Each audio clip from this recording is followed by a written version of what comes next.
Ladies and gentlemen, very warm welcome to another episode of the Developing Dads podcast. This episode number 122, I think. Wow. Which, still blows me away a little bit in terms of how many we've managed to get through. Yes, very warm welcome. We're going to review a little bit of 2025 this year, or in this episode. 2045 is this year. We're going to have a little look through what the good things, bad things, personal, business, life, all that kind of stuff, what we've been up to, what we've been doing. Any thoughts and feelings? Because obviously we haven't had a huge amount of episodes this year. We only really restarted things back in late November. So we're cracking on to find out what we've been doing and what's been good, what's been bad. I think that's basically what I'm getting at. It's been nice to hear some messages I've been getting from people again, Neil. I've had a few random WhatsApps just saying, hey, nice to see you popping up again on the old podcast feed. So someone's listening to it, Neil. Some people commenting on various aspects of our latest episodes, which is nice. So very, very well received. So I appreciate that. I'd also be curious, like, how many women listen to this podcast. I assume it's basically 100% male directed, because I know that Laura doesn't listen to this podcast. Does Rebecca tune in? Does she go for a walk and then listen to us chat and shite? No. So there we go. So basically it's just about 3 blokes that listen to this podcast, I think. Nonetheless, we always start our podcasts with a little check-in, see how we're getting on, what any thoughts, feelings, or otherwise outside of what we're going to talk about, 2025 review. So Neil, you can kick us off. Do you want to talk about the thing that was probably quite major this week, or are we not going to talk about that? We can dive into that. So we did the last podcast last Tuesday, and then I had a string of nights out and social occasions. So I think I was out 4 nights and 6 days, which is very rare for me. But really nice, really good to kind of recharge that social battery, catch up with a few friends I haven't seen in a year. He was working in the Middle East, and did a bit of Christmas shopping in Edinburgh. Rebecca got an apartment through her work because it was her Christmas due, and as big financial institutes do, they give people hotels. So Rebecca got an apartment, so I ended up staying there with her, and spent Friday in Edinburgh. And then the weekend, just kind of chilled. I wouldn't say I was hungover, but a bit of a relaxing weekend. And then, the Monday, Lewis ended up in hospital, which is never nice. Always a worry. I think, I don't know if I mentioned it on the podcast a few weeks ago, but when we went to Skye, he was also in hospital. Severe fever, really sore left leg, which is a bit random. Blood tests and everything came back clear, so he got discharged and just monitored. And then that same symptoms came back again on Monday, but even more severe. Couldn't walk, couldn't put weight on his leg. Raging temperature, like almost at 40 degrees, which is a bit mental. So GP was like, take him straight up to hospital, got him a bed, more tests, got a flu test, a blood test, and he came back positive for flu. And he's kind of been bedbound for the last kind of 48 hours. Not nice seeing your son in that kind of state. But I think he's turned a bit of a corner this afternoon or today. He's eaten a bit more food. Has a bit more. We went for a kind of lunchtime walk. When I say walk, 5 minutes outside and back, just to get him outside some fresh air. So and then Rebecca's not feeling great. So it's just like that kind of thing of who's going to get it next, what's the impact. And then I found out today that it's 2 weeks till Christmas, so hopefully we can get rid of all these bugs before the big red man comes. The big red man comes. He still exists in your house then, Neil? He does, very much so. Kind of questioning, Isla's never going to listen to this, she's older, but questioning Isla's belief. She's 10 now, 11 in February. Does she still believe? I'm not sure. We do the elf on the shelf thing, and I'm not convinced she thinks it's real. I'm thinking she's like, we're having her on. But it's still magical, right? Still, kids are really excited. It's been a bit of a weird week with Lewis. It's always a worry when you see your kid, you can't really help him. And then we reached a point last night. Last night was a rough night with him. you can only have 4 doses of Calpol and ibuprofen in a 24-hour period. And when you max that out, you've got to kind of wait until the next time, which can be a good few hours.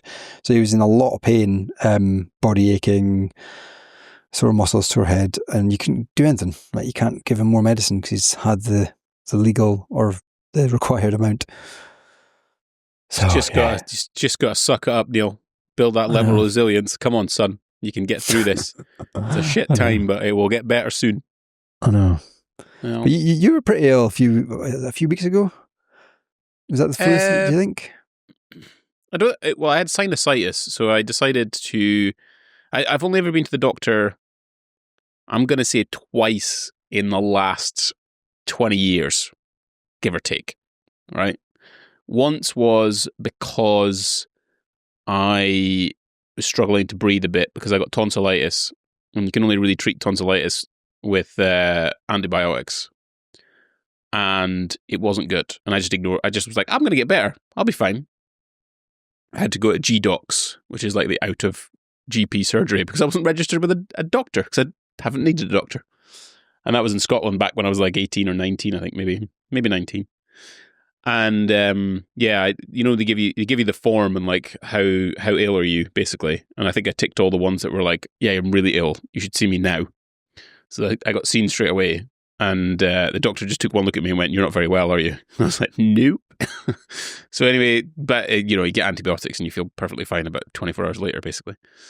That was once, and then the second time was this year. I just had a cold for months, like months. I've still got a little bit of it, but it's just months and months and months. But basically, I think what the doctor said was I'd picked up a bacterial thing, right?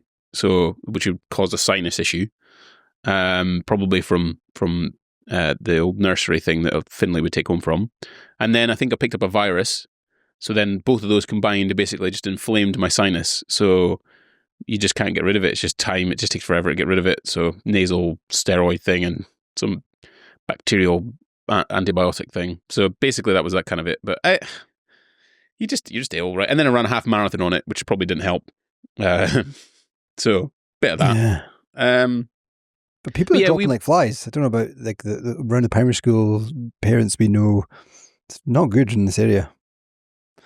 Yeah, I do think we do get. I mean, I don't know like health statistics across the UK and whatnot, right? How much does it affect stuff? But usually, at least once, maybe twice a year, I'll get a cold, right? A bad cold, or I won't feel very well overall. But then a bit of rest and recuperation, water, and some vegetables and fruit and whatever else. Yeah, you feel a bit better after a while. So.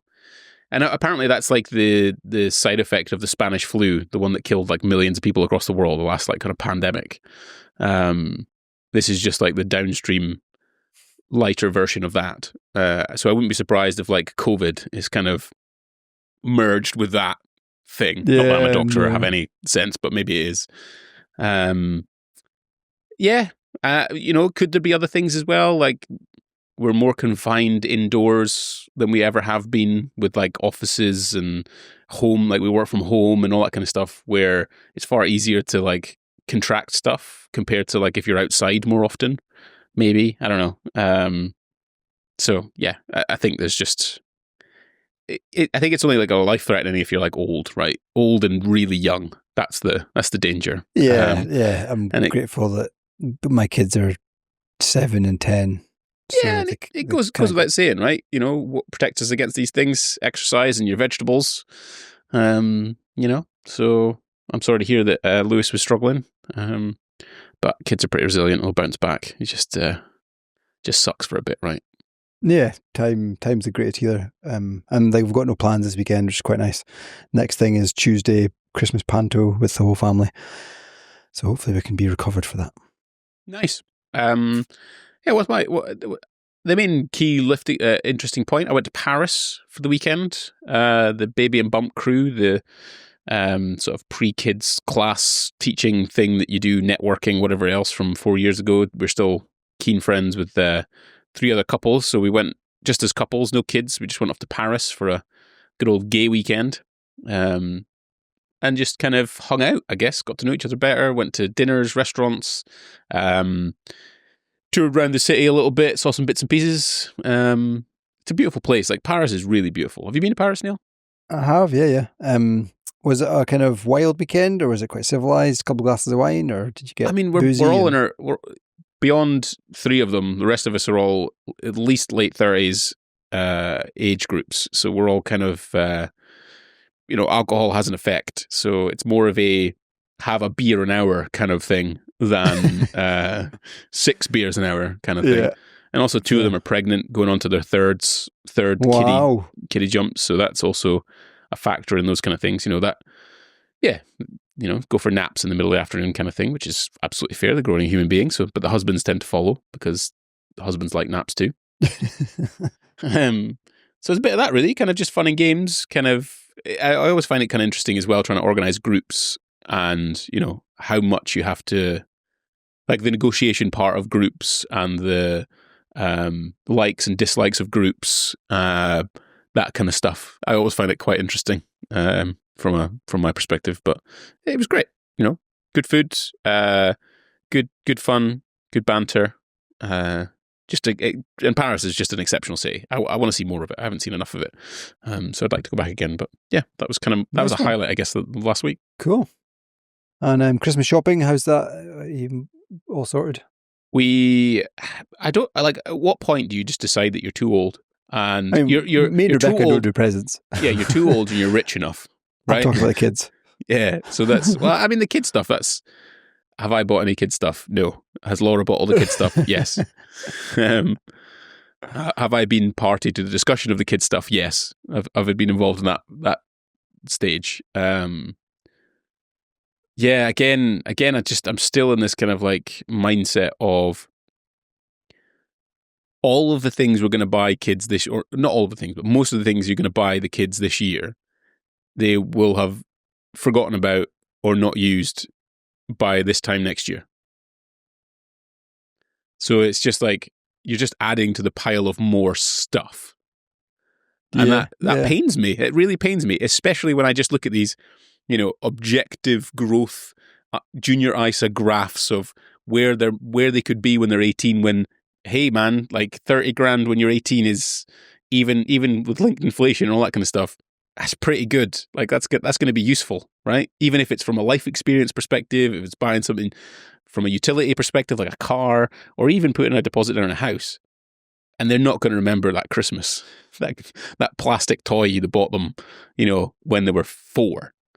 So I think sometimes I just have to keep. I still have to live in the moment, right? The feeling of being able to get them a gift and them being happy about it and all that kind of stuff. But I think I did have a discussion with Laura about how is she buying it because it will make them happy, or is she buying it because she wants to feel like a good mother? Because you've got your kids' Christmas presents. And like, how big is the Christmas present? How small is it? How many Christmas presents do they have? Yeah. I don't think I've solved that conundrum, but it's a conundrum nonetheless in my mind.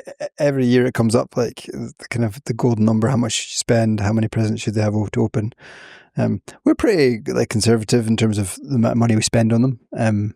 We limit it, and each kid gets the same. They might only have like 2 or 3 presents, but they're bigger than the 5 or 6 that the other one has. But yeah, we just try and keep it sensible. We don't go nuts. But you're in more of the status / comparison thing because your kids are more aware, right? Whereas Olivia, she's aware and she will know what she's getting, or that Santa's getting her. But Finlay has no idea, right? You could give him a spoon and a bowl, and he'll hit it hard and think it sounds great. That you wrap that up and he'll be happy. You know what 10-year-olds, what the kind of the craze is just now for 10-year-olds? The 6, 7 in it. You can't buy that, Neil. Oh yeah, 6, 7. Yeah, no, yeah, that's kicked off here.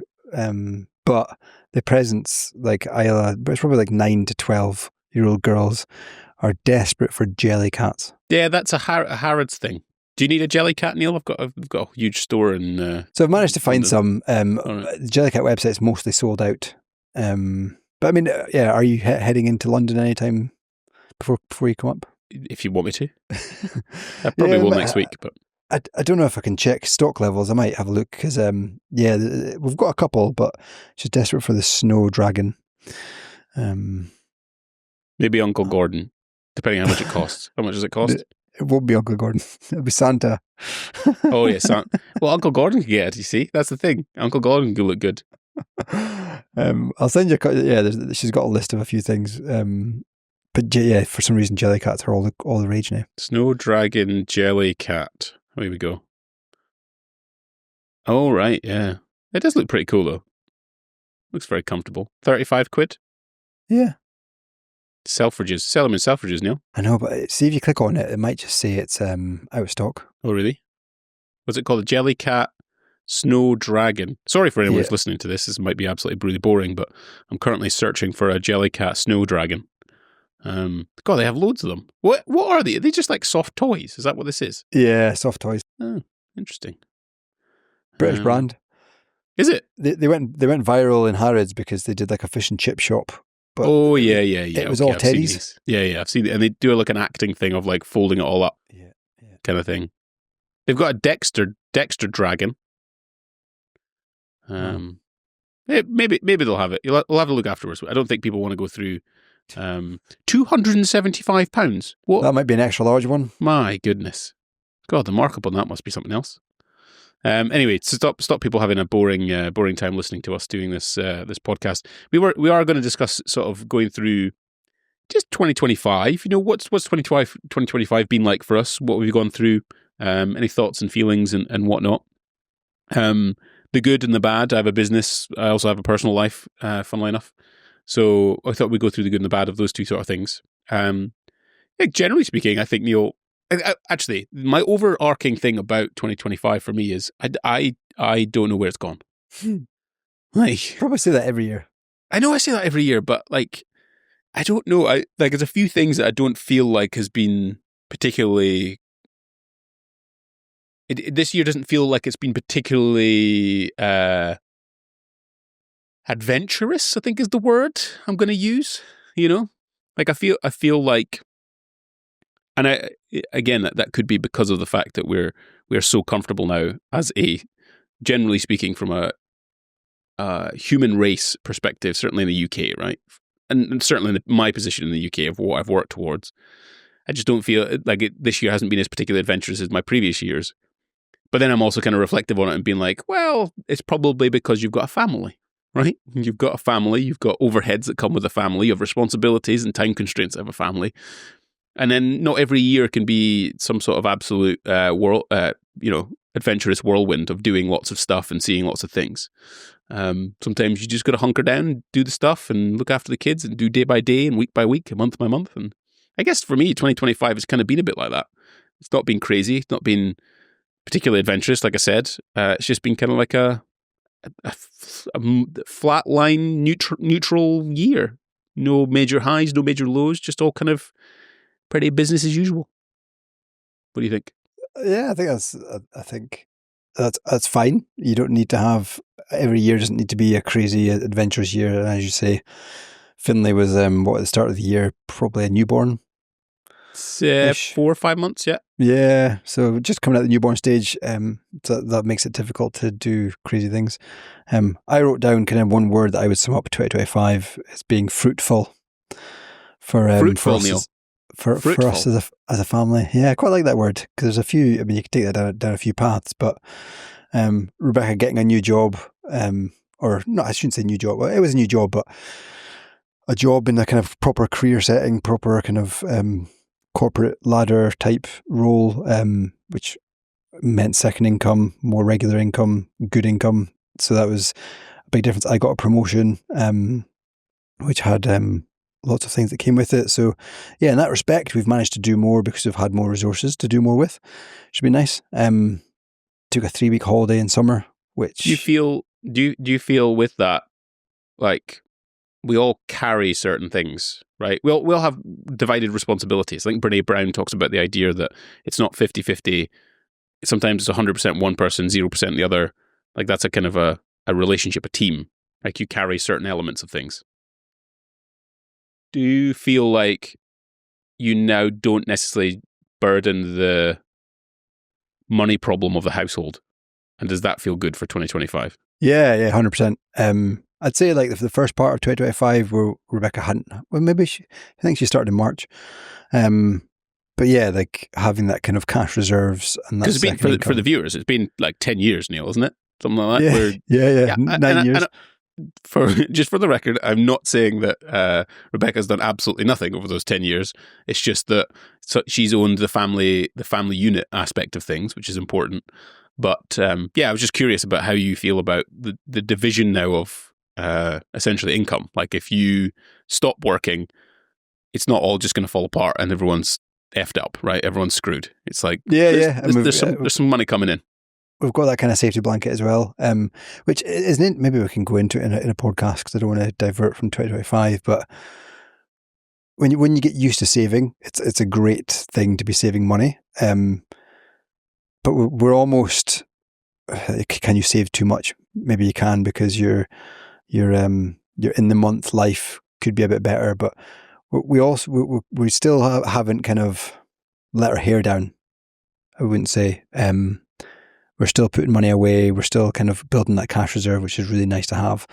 When do you get to a point where you think, okay, 1 or 2 months, let's just do something different? Is there? I don't know if this is correct or not, and maybe you're the right or wrong person to ask this. But isn't an action without a plan just a dream? Maybe. Like so what I'm saying is like if you're saving, let's say you're going to save next year. This is kind of financial planning. I could be wrong in this, so I'm happily anyone tell me I'm an idiot. But not like just saving for the sake of saving, exactly like you say, isn't a bad thing because you stockpile something, but money is just an exchange for time. And really money is buying you more comfort within that time or experiences within that time or whatever it might be. So it's like, maybe you need a sense of plan of what you're actually aiming towards. Yeah. What is the saving? Is there a saving target? Like a 6 months emergency fund? That's a reasonable saving target. A lot of financial planners will talk about. Certain amounts in pensions, for example, at certain age brackets. That's a reasonable thing to target from a savings perspective. Materialistic items. Hey, like I'd love to buy Laura for her, push present, 10-year anniversary together kind of thing. I'd love to buy her a really nice watch. So saving up towards that is a really good thing. Or it's, a holiday or a new car or, I don't know, paying off debt's another way to save, right? You're paying off the interest and all that kind of thing. So maybe I need to have, because right now we just have that one savings account. We're just putting lots of money in every month and we get to the end of the month. This is the end of the month for me because I get paid mid-month. And it's like, yeah, this weekend we're going to make it, but we've put a hell of a lot away in savings. So it's just that like our current account looks sad, but our savings account looks healthy. But that's what it should be. That's the way it should be. Yeah, I know. Because you're managing cash flow now properly. Psychologically you need to make sure that you're just. I think maybe 2026 you're going to feel even more fruitful if you actually have a direct plan for it. Because there was a good podcast with Morgan Housel and Stephen Bartlett where they were talking about how to spend money. And I think he's written a book recently on it because Morgan Housel wrote a book, The Psychology of Money, and he's also now wrote a book about how to spend money. And I think it's a cool podcast for those that do feel in a comfortable financial situation. Like what should they be doing with it? When people around me are retiring soon, what are they going to spend? What's their vision for the money they're going to spend? Yeah, fair. Because it's just so easy to be imagine dying with like £1 million in your bank. That's £1 million of exchanged income, like of exchanged time. I'm not quite there yet. No, but maybe you will get there one day. So it's as much as like you're learning to save better now, it's also about trying to understand how to spend better. What are the things that are going to? Because you've got to spend it eventually. Like you die with zero, Bill Perkins, all that kind of stuff, right? Yeah. The summary of 2025 for me has been fruitful. Nice. There's a couple of rattling off things that I think were good this year from a personal perspective for me and for the family and stuff. we managed to maintain the quarterly date night stuff between me and Laura. Nice. We had one last week actually, where we essentially the rules of the game are there's not really a budget for it. Obviously not £20,000, but a few £100 and we'll take each other out for dinner, or we go show, or we go out for a day and we go shopping, or just whatever. We just spend time together that's not with the kids. We try and not talk about the kids. We're together. And that it's interesting how invaluable that's been, to be honest. And we take turns. So one quarter is my turn, Laura's quarter is the other turn. And it's been great. It's been really, really good. We've had some great times together. Last week, we went to Claridge's for breakfast. Lovely. Which is it's a great. I'd recommend anyone goes to Claridge's for breakfast. It's Gordon great Ramsay's? fun. He used to have a restaurant there. Yeah, okay. I've been to the restaurant in Gordon Ramsay's, yeah. Yeah, it's like going for a restaurant meal. It's not £10, but it's a great setting. It's really nice, great service. Coffee's amazing, food's amazing, and it's breakfast. It's just a bit different. I like a nice breakfast, and then you're so close to like Selfridges, you can just basically walk out and go straight shopping and whatnot in London and wander around. So that was really great, and I think that's been a really nice thing to maintain throughout this year from last year as well. And then we also had our 10-year anniversary this year, which feels pretty significant. Like we've been together, a decade. Gone through a lot in those 10 years. So we did celebrate at the start of the year, where I took Laura on our first date. Essentially, went to the same places we went on our first date. Nice. Stayed in a nice hotel, which was really good. So it was, those kind of things have been really nice. We got some more. I think the reason I don't feel particularly adventurous this year is because we got a lot of house stuff done. Like we spent a lot of money in the house. We got our living room, redecorated the living room, new carpets, new sofas, new cabinetry stuff that we got set up and things. So all of that costs money. So it kind of gets side affected, or you get sidetracked on any kind of like holiday stuff or experiencing things. And then we also had the whole garden done. So that was an expense. But it opened up the whole year in terms of enjoying it for the summer and whatnot. So we had some really nice times out in the garden now because we can use it. Good work-life balance, I feel like. Not worked particularly hard this year, kind of hard, not too hard, which has been nice. So that's meant I can, regularly take Olivia to school, and I've had my Fridays off with Finlay all year, which has been really nice. So that's been good. And the last one that I feel pretty proud of, we're talking about savings, like you were talking about, Neil. I'm definitely on track to hitting my. They say that you should have about 3 times your salary, give or take, in your pension by the time you're 40. So whatever you earn currently, you should probably aim for about 3 times that, give or take. And it's a good 6-figure amount. So I'm pretty much there. I should probably have it minimum by middle of next year. So that feels pretty good. Next year, your 40th? Next year is my 40th year. I turned 39 on the 1st of July. So when you turn 40, you should hit like a certain 3 times your salary, give or take. So it feels good to be on that, because then, even doing some calculations, if I just leave it in there and leave it for 8% a year return, it'll be over £1 million. Yeah. So that feels pretty good. So that's a good, that was some good things about this year. Nice things. Nice. Did you have any things that you didn't achieve this year that you probably should have? Like an ultra marathon, maybe? Hey. I mean, one of the things I wrote down was I've ran over 1,000 kilometers this year, which is quite a good achievement, 750 odd miles. I'm currently doing the December 5K a day. Did it this morning, but I'm at that stage where I'm feeling tired. Am I getting the flu? Am I just like body scanning myself? Or should I keep running? But yeah, that's quite a good thing. Ultra, no, haven't obviously done that. It was injured earlier in the year, so could have that as an excuse. But yeah, it's funny when I go on runs and I feel really motivated. I'm like, right, I need to do my ultra. But I just, sob story, haven't done it yet. Few like lows I've written down, quite kind of low level, but the car crash, I don't know if we mentioned that on the podcast at all. I've kind of forgotten what episodes we've done. I've certainly spoken to a few people about it, but yeah, there was quite a scary car crash with the family involved. Obviously we're all okay, but still have moments of like close my eyes and the what if scenario isn't nice. But that's a low light. And then Isla, I don't think you knew this one, but Isla had a very severe burn on her foot. Basically, father-in-law, her papa, had a really hot cup of tea with no milk in it and spilt it, and it landed on just a freak accident. But it almost looked like third-degree burns. She had to go to the GP every few days, get it redressed. Took like a month to recover. That was a low light, but yeah, I think, as I mentioned before, it's been a good year, and I think we've mentioned this a few times in the podcast we've done.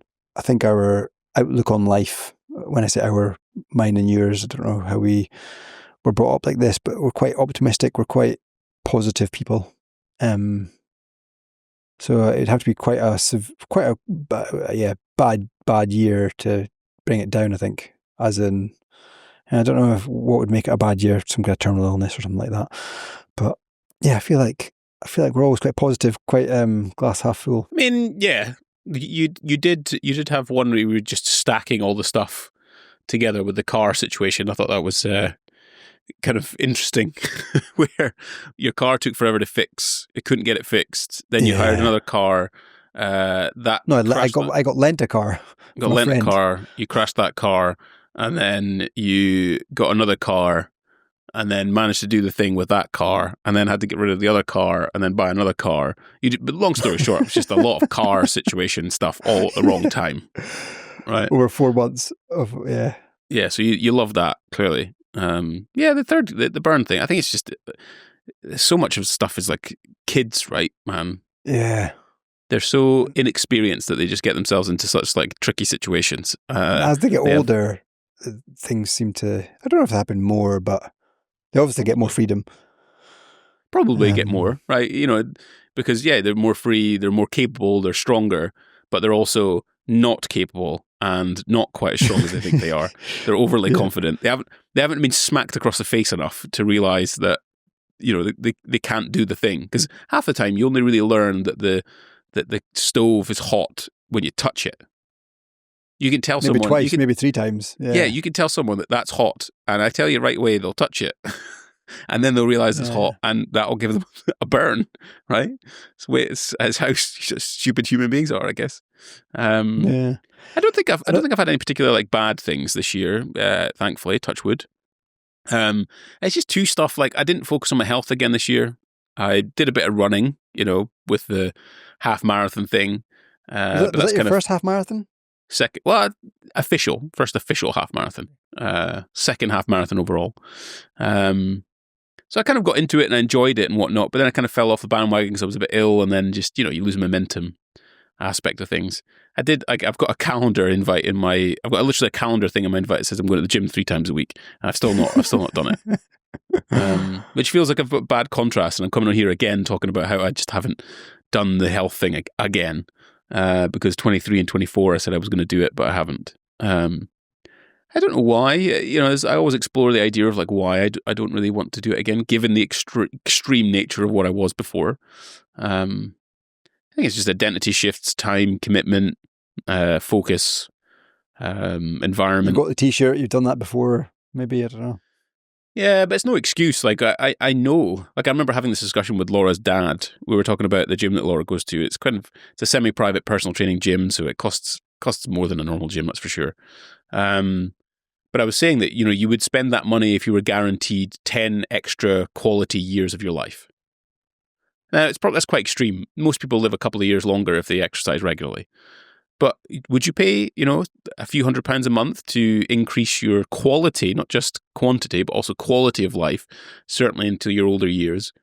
There's no question. Everyone would spend that money if they could afford to do it. Even if they were like on the edge of affording it, people would absolutely have 5 to 10 more years quality in them. So, like, I know that objectively. I know that can be a good outcome from exercising, but subjectively, I just can't be arsed. Yeah. It's, you know what you need to do, but for 2026, I've thought about this. I looked at joining the same gym as my wife, and we looked at I got a day pass, and we went together, went to the spa and stuff. It was really nice. And I'm hoping in January they have some kind of like usual thing of join now, get X amount free or whatever. So the reason I'm going down that rabbit hole is I've done lots of running, and my legs are pretty. I wouldn't use the word ripped, but I've got big muscly legs. But the rest of the body's probably not that toned. Why don't you just walk in and go, hey, I'm thinking about signing up in January, but can you do whatever deal you're going to do in January now? Yeah, maybe. Like, why not? Because I guess like you're just delaying the thing that you're ultimately said you're going to do or want to do. And yeah, I know.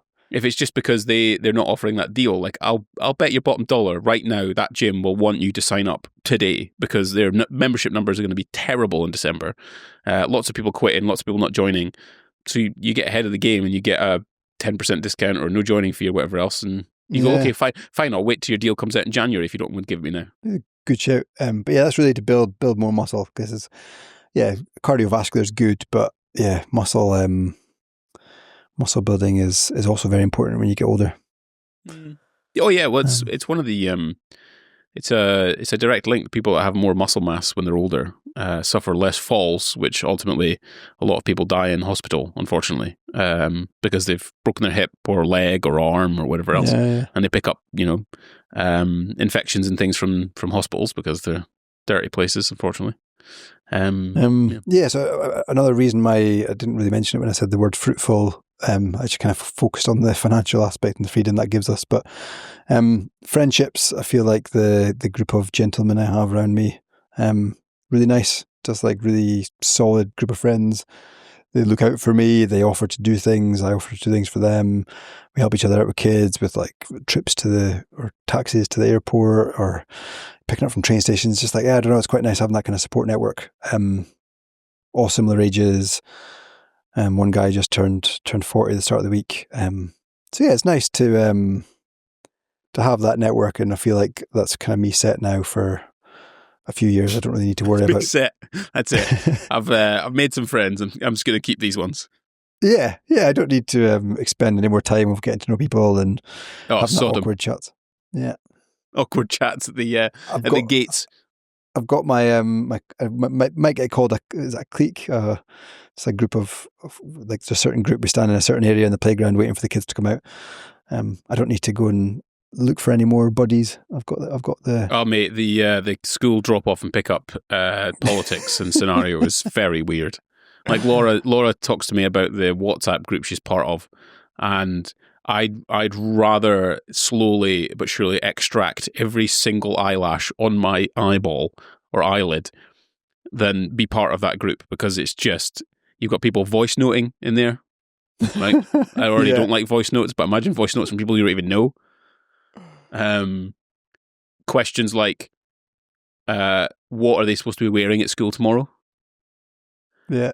I'm pretty sure that you've got an email from the school that you could open and read. But, we'll digress. We'll come to that one. That can be some 2026 content, right? Funny things we hear at school. Talking about voice notes, though, while we're on voice notes, Isla's in a group chat, and there's lots of controversy about group chats. There's 4 of her friends in it, and I made one rule, and I said that Isla, I don't mind you being part of this, but I get to look at your phone or your iPad, she's got WhatsApp on that, anytime I want, so I can just go scrolling, and we agreed that was okay. She had no issues with it. So I take quite good pleasure in just one evening unlocking her iPad and having a look at what these 5 girls are chatting about. But it's 99% voice notes. Right. I'm like, I don't have time to listen to hundreds and hundreds of voice notes, so I have no idea what's going on. Although I just keep them safe in terms of like, is there any bad things getting shared, or like photos getting shared or videos getting shared that I don't like. And the kind of other rule is like, if Isla sees something that she doesn't like, tell me. Like, don't hide it. And she's done that twice now, which has been good. So nothing like serious, but just an inappropriate YouTube video. But yeah, when talking about the voice notes thing, it reminded me of like, I'd be quite interested to see what the kids are saying. And I don't know if they're lazy and don't type, or they can't spell, but it's just all voice notes. It's easier, Neil. It's easier to do voice notes, right? Yeah, but we're now growing a generation of just voice notes. Walkie talkies. Yeah. Fair enough. Well, so I can't stand them, but it is what it is. Business-wise, I kind of put down some things in like goods and bads. This year, it's been the best revenue year I've ever had in business ever, which feels great. Like it should feel better, but I don't know why. I don't know why I don't feel like revenue is vanity, as you know. Yeah, but equally, like my profit is still the best it's ever been. Yeah, okay. Well, is profit the best it's ever been? I think that like there's three things that I assess kind of like a product or service that I'm offering. You know, how much time do I have to invest in it myself? How much revenue does it generate? How much time do I have to invest in it myself? And how much stress does it cause? Right? Those three things are a good indicator. And if I think about revenues being great this year, the amount of time that I worked, like I was telling the guys in Paris, you know, how much time I think I work, but I probably do 20 to 30 hours a week, give or take, of actual work. So that's pretty good. It's kind of part-time, give or take. And how much stress it caused. I've had some parts of this year have been a bit stressful, but for the most part, I feel pretty good, like a 2 out of 5 in terms of how stressful I am, 5 being the most stressful. So, like, that's important. And then profit's been probably on par with my best year ever. Like, I've probably still spent freaking a lot of money. But that's because team helps you reduce the amount of time you have to work, the amount of stress that you need to go through. Yeah, so yeah. those are good decisions. So yes, revenue is vanity, and that's fair if profit is crap. Like if I'm doing 1% sort of gross or even net margin, it's terrible. So that feels pretty good, and it's allowed me to sort of top up my pension a lot to get to these numbers that I'm talking about, which is again that safety security blanket thing that you're talking about, Neil, which is great. And everyone's like, oh yeah, but you know, like there was an argument I was getting to someone about this, where they're like, oh, you can use your pension money to like invest in the business and hire more people and do some more bits and pieces. And I get that, but I think you should only do that when you're personally, you know, quote unquote rich already. Like you have to make yourself wealthy before making your business wealthier or growing revenue more. Yeah.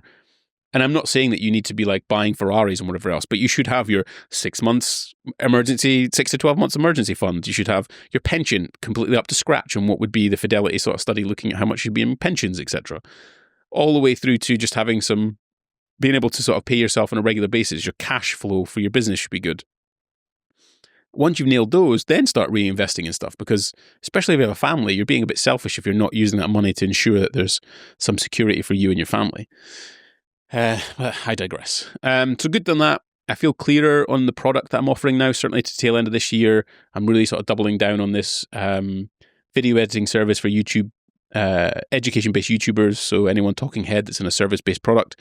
We've got some outreach stuff that we're doing soon, which is great, a bit more of a target audience. All that kind of stuff just feels a bit clearer, better systems within the business, which is good, expectations and whatnot. Like we've got bonus structures and team reviews and catch-up meetings and all sorts of bits and pieces. So that feels positive. But then again, you know, I don't feel like this year, from a bad perspective, has really been about pushing. Like I haven't really pushed very hard this year, even though I've earned more revenue. I haven't actually felt like I'm pushing the business forward as such. And then client churn towards the end of the year has not been great, which has been annoying. But again, you know, there's a balance of some clients just weren't probably the best clients I should have been working with. Like they are the ones that caused the stress. They took all my time, took all the stress. They still paid very well, but they didn't meet the other two sort of criteria. And then some clients, it's just a life cycle. They've been with me for 18 months to 2 years, and perhaps they want to try something else or move on to something else. Then that's fair enough. That's sometimes how things go. So business is kind of like this amazing that I've hit new numbers, new levels. But at the same time, you know, maybe next year I push a bit harder. I don't know. Yeah. No, it sounds really good. And it's I'm looking forward to seeing what 2026 will bring. It's good that you've kind of got some kind of marketing or outreach planned, because I think that was a bit of a thing you might have been lacking a little bit towards the start of the year. You were just kind of waiting for people to come to you, which worked, right? Word of mouth is great. Yeah, it's worked for years. And word of mouth is great, but I don't think it scales your business to £1 million a year. Yeah. You know, I think a business of my size is capable of doing that with the right connections and network and product offering and service. But if you want to get to the million, you sort of have to force it. you kind of have to like push it. You have to inject some steroids into it, get it going. So I think next year that's probably the area that I need to go into. And a lot of reflection in terms of a business for me is, I think I was thinking about it a bit more yesterday. I am really good in one particular area, but not a bunch of other areas I could be much better in. And if I apply the focus and attention that I did from a video editing, videography sort of style thing into, say, lead generation, for example, I learn everything about lead generation. If I focus that on as much attention as I did on video side of things, I think the business can do better next year. And it's down to me. It's down to me because I also then, the other parts of it, like there's a guy called Max Tuning who set up a business called Sour Strips that sold to Hershey's for like $100 million. One thing that he said that was quite interesting was about learning or experiencing every part of his business. He never wanted to just be the guy who was sort of selling the candy. He also wanted to be the stock in the shelves within Target. He wanted to be having meetings with the manufacturers, the graphic designers, the web designers, the sales teams, the contract reading. Like he just wanted to be in every part of the business. Similar kind of thing when a guy called Steve Howard, I think, who took over Gymshark from Ben Francis during the sort of, they were at about $1 million, $2 million in revenue, and they were trying to push harder. He came from Reebok, Adidas. And he pushed Ben Francis into basically being an apprentice of the business. So he would go into every department, and every like few months he would move departments from the garments, sort of product design to marketing to sales to finance.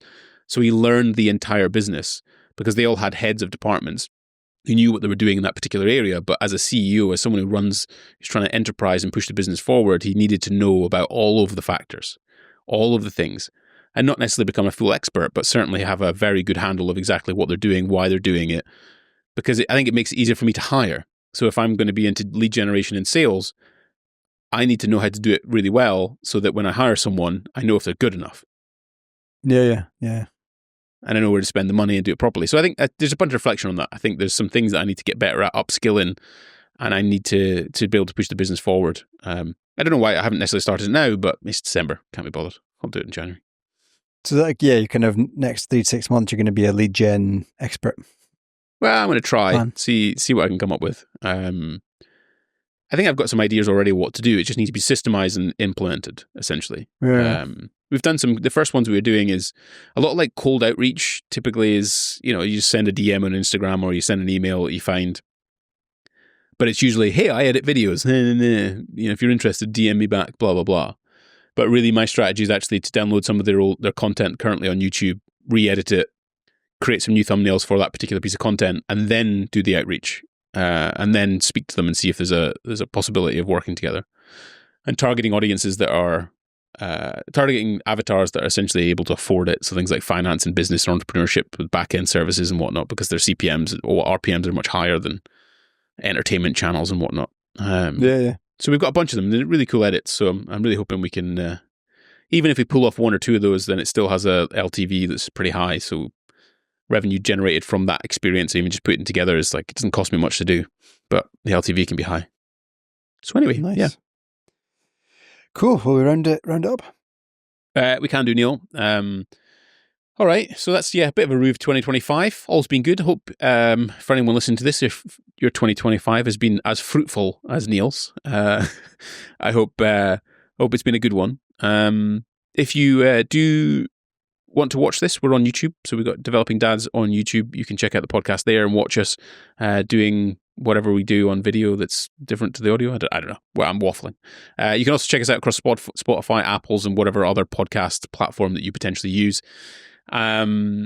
Neil doesn't upload on Instagram at all. In fact, he doesn't actually do anything for this podcast apart from turn up. So he's a lucky man. Maybe he'll start the Instagram account again in 2026. Because Riverside does clip this for us, Neil, automatically. I saw that, yeah. So you can basically just download them and upload them. But maybe we will, maybe we won't. Next week's podcast won't be in person, but I think the following week might be, Neil. Yeah. Because it's Christmas week, so we might have a bit of an in-person podcast, which would be quite fun. Thanks so much for all the messages saying you're enjoying us being back in. it's always very nice to hear. If you have any suggestions, any thoughts about the podcast, you're always welcome to leave a review on your Spotify, Apple, etc. And I'm sure you'll hear us again in the next episode. We're going to have to probably do 2026 goals at some point, Neil. Maybe we do that in person for the Christmas episode. That'd be quite nice. I was just thinking, I wonder if we could do it in some kind of outdoor location. In December, in Scotland. On top of a mountain. You know what, Neil, guys, before we actually go, you know what Neil did? He sent me a message, right? This is Neil, who's married. He has 3 children, okay? I am married with 2 children, okay? So Neil has a few years ahead of me in terms of the experience of family stuff. Neil messages me, Gordon, would you be interested in doing a 10-hour hike on Boxing Day? I was like, Neil, are you mad? I'm keen, but are you mad? Like, I've got my kids and you've got your kids and I don't think it's going to happen. And he was like, yeah, that's probably fair. Yeah, it's probably fair. I like your excitement, Neil, but that was not going to happen, that one, was it really? Let's be honest. There's a few local hills we can maybe pitch up and do one on top of. Sure. Experience. I also quite like sitting in front of a radiator with a mince pie in my mouth. Right. On that note, we'll see you in the next episode. Cheers. Bye.